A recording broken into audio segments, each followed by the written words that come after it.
Hello everyone, I'm Otis. Welcome back to my channel today.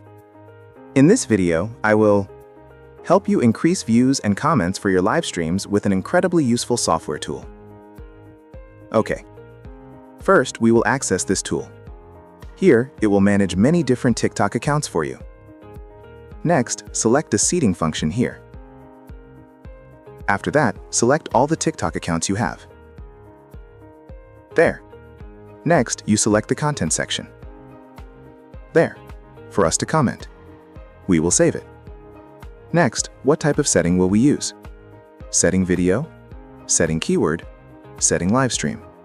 This time I will set up the live stream. And we will paste its live stream link here. There. After you save and have all the information and parameters you've set, you just need to click Start. And that's it. It's done. See, it's that simple. And the software will automatically open the tabs and run. If you find this video good and useful, or want to own the tool, don't forget to contact me via WhatsApp or Telegram. See you all later.